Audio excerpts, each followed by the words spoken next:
사랑하는 여러분, 오늘 여러분의 마음은 평안하신가요? 우리 삶에는 때로 감당하기 힘든 시련의 폭풍이 몰아칠 때가 있습니다. 가장 믿었던 사람에게서 배신을 당하고 억울한 비난과 저주의 마음이 무너져 내리는 순간 말입니다.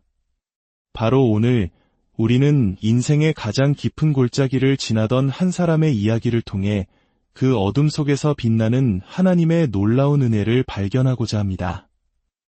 오늘 우리가 함께 묵상할 말씀은 사무엘하 16장의 이야기입니다. 이 이야기는 한때 이스라엘의 가장 위대한 왕이었으나 이제는 아들의 반역으로 인해 맨발로 울며 쫓겨나는 다윗의 비참한 여정에서 시작됩니다.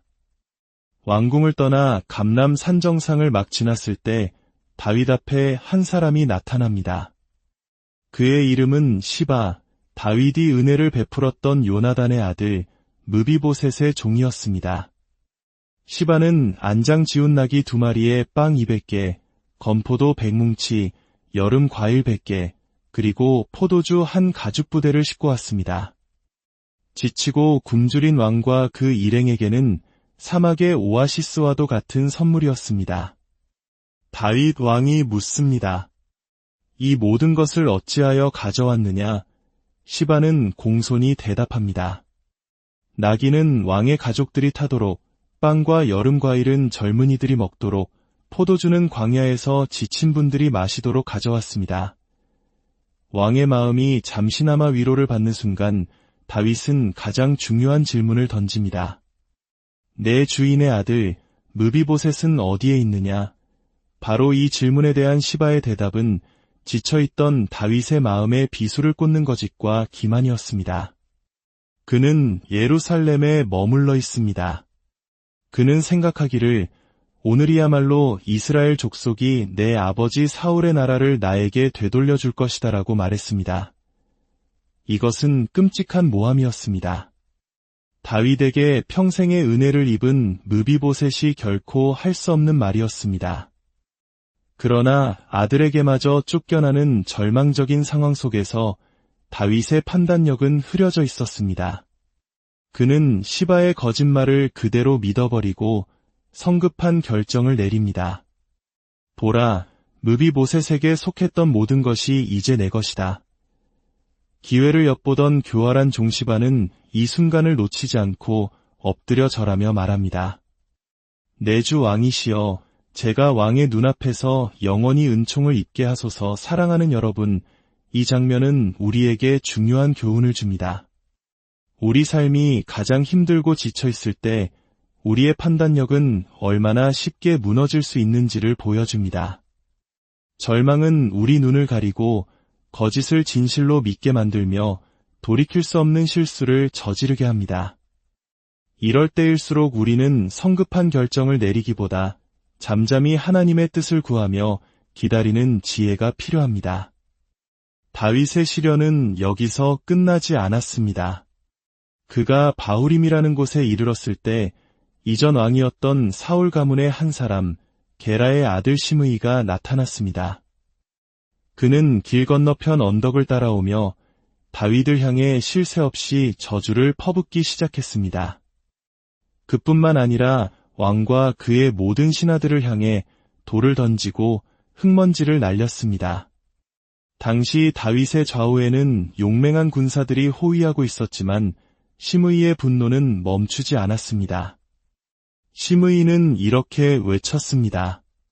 가거라, 가거라, 피를 흘린 자여, 이 쓸모없는 자여, 내가 사울의 왕좌를 찬탈하고 그의 가문에 흘린 모든 피를 이제 여호와께서 너에게 갚으시는 것이다. 여호와께서 이 나라를 내 아들 압살롬의 손에 넘겨주셨다. 보아라, 너는 피를 흘린 자이므로 이제 내 자신의 악이 너를 덮쳤다. 이 얼마나 끔찍하고 모욕적인 저주입니까? 이 말을 들은 다윗의 충신 아비새가 분노하여 왕에게 말합니다. 이 죽은 개 같은 자가 어찌 감히 내 주 왕을 저주합니까? 당장 건너가서 그의 머리를 베게 하소서. 아비새의 반응은 어쩌면 당연한 것이었습니다. 왕에 대한 모욕은 곧 죽음을 의미했기 때문입니다. 그러나 이 순간 다윗의 반응은 우리 모두를 놀라게 합니다. 그는 아비새를 만류하며 이렇게 말합니다. 스루야의 아들들아, 이 일이 너희와 무슨 상관이 있느냐? 만일 여호와께서 그에게 다윗을 저주하라고 말씀하셔서 그가 저주하는 것이라면 누가 감히 내가 어찌하여 그리하였느냐? 라고 말할 수 있겠느냐? 그리고 다윗은 아비새와 모든 신하들에게 말합니다.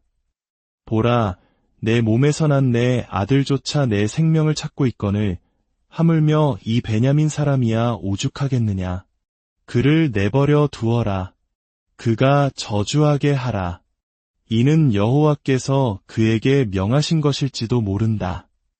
혹시 여호와께서 나의 이 억울함을 보시고 오늘 그의 저주를 선으로 갚아주실지 누가 알겠느냐. 사랑하는 여러분, 이것이 바로 믿음의 사람 다윗의 위대함입니다. 시므이의 저주는 절반은 틀리고 절반은 맞았습니다. 다윗은 사울의 가문에 피를 흘린 적이 없습니다. 오히려 그는 사울의 후손들에게 자비를 베풀었습니다. 그 부분에서 시므이의 비난은 명백히 거짓이었습니다. 하지만 피를 흘린 자, 쓸모없는 자라는 비난은 다윗의 양심 가장 깊은 곳을 찔렀을 것입니다. 그는 시므이의 저주 속에서 밧세바를 범하고 그녀의 남편 우리아를 죽음으로 내몰았던 자신의 끔찍한 죄를 떠올렸을 것입니다. 그는 시므이의 입을 통해 들려오는 하나님의 음성을 들었던 것입니다. 내 죄가 바로 이것이다. 다윗은 자신을 변호하지 않았습니다. 그는 복수하려 하지도 않았습니다. 대신 그는 모든 상황을 하나님의 주권 아래에 두었습니다. 그는 이 끔찍한 저주조차도 하나님께서 허락하신 것일 수 있음을 인정했고, 더 나아가 이 고난을 통해 하나님께서 자신에게 선한 것을 베풀어 주시리라는 놀라운 소망을 품었습니다. 이것은 오늘을 살아가는 우리에게 깊은 울림을 줍니다. 때로 우리는 억울한 비난과 오해에 직면합니다.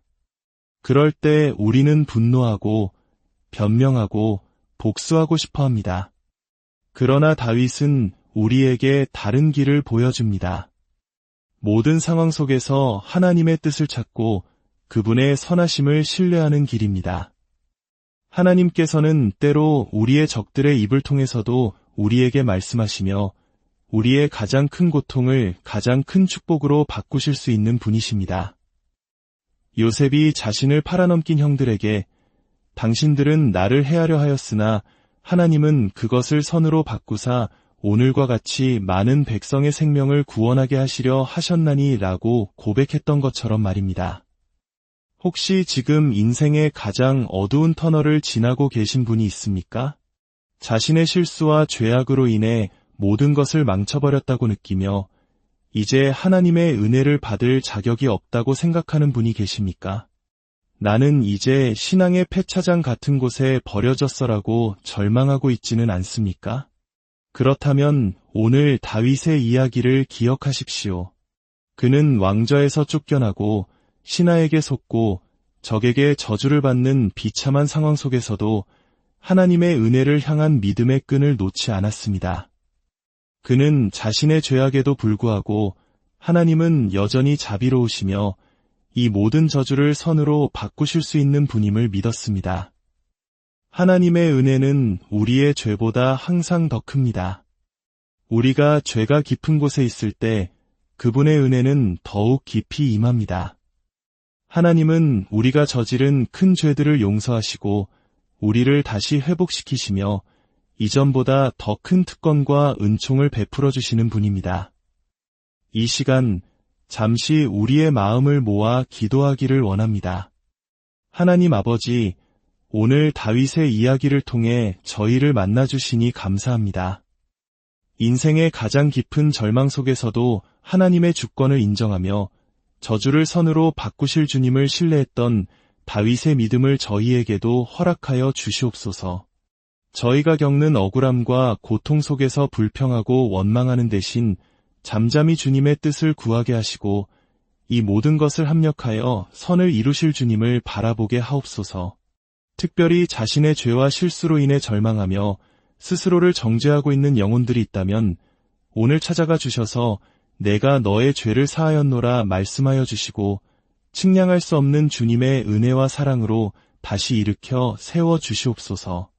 우리 구주 예수 그리스도의 이름으로 기도드립니다. 아멘. 오늘 이 말씀이 여러분의 삶의 위로와 소망이 되셨기를 바랍니다.